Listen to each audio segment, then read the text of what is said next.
Fire is a very, very powerful, potent element. And it's funny because I know Mom has always told all of us, don't play with fire. And I don't know if she ever said that to me, but I basically ignored it.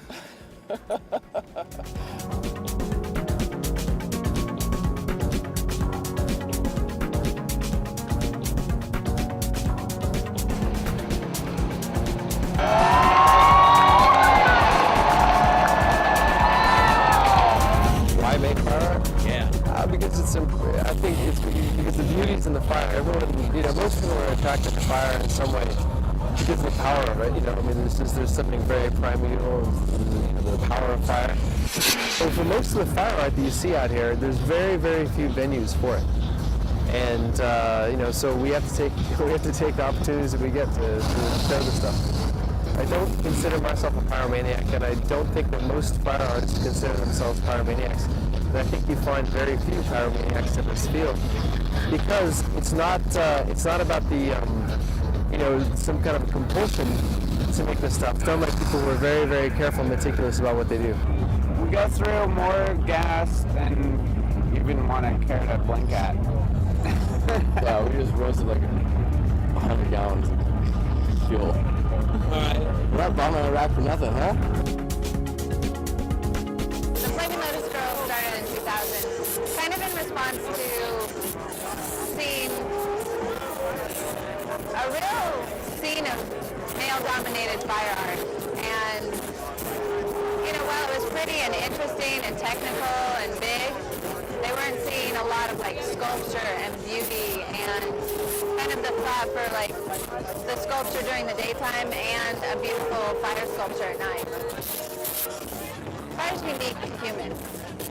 There's no other creature, no other insect, animal that uses fire or can create fire. And then add on that the layer of beauty of controlling fire. I mean, fire is scary.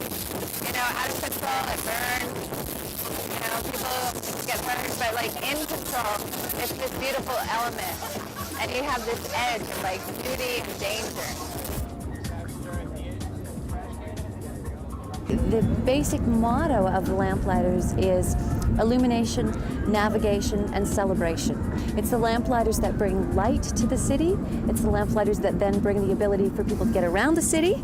And it's the Lamplighters that bring a sense of spirituality to the city and let people know that it's time to let go and party. It does provide a sense of security and safety for people that I think is critically important against the backdrop of that kind of chaos. So it's safe, but we still get to play with fire a little bit, so it's fun. Yeah. It's such a community, and with the fire, it's definitely more organized. It is a ritualistic thing. It has the whole essence of Burning Man in it. It's like a little community that, gets together and lights the city every night, right? This world is nothing but different people. Nobody's the same as we are. If we can't accept people for who they are, it's where the issues in this world come from. And I think the more we can get together and just respect each other for being human beings, this place is. Hallelujah. One of our friends was a big DDR fan, and she thought, I want to do DDR with fire. Then Ian came up with the name, Dance Dance Simulation, and we were talking about this a few weeks later, and we were scratching our chins going, if only we could shoot fire at the people. And then it occurred to us that we actually could. I think the biggest kick I got out of it is people who've never heard about it, they stumble across it for the first time, and it breaks their notion of what is possible. They just suddenly go, oh my God, you can do this?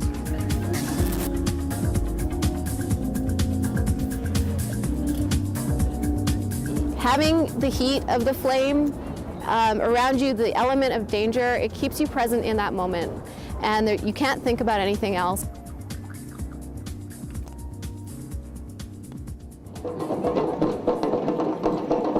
Oh, we love it. I mean, it's hard to explain sometimes why you love Why does the painter paint? Yeah.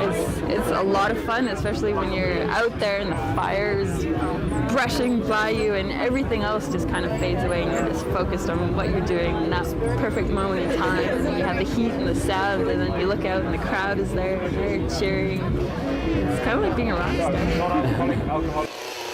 The beginning is very, very nervous. When the fire conclave is actually performing, we are so nervous. Stomach in knots, just really antsy, can't wait to get the show started. When we actually start shooting the show, it calms down, mellows out. All right, we're shooting the show, it's going okay, we're good to go. By time we hit the last cue and we call all our crew back to us, it's just amazing. It's relief. The energy that goes through the team is just, it's awe-inspiring. Yeah, in that half an hour, it feels like we've been awake for days. You just kind of go through all these different emotions, and then about 20 minutes later, we're planning next year. Firefighters love fire. Partially for a huge part, that's why they love being firefighters. You can't control the fire. You can protect yourself, protect other people, but you have to respect it. Fire is that primal connection to life, to sentient life. That's what makes us different from animals. Or maybe top of the food chain.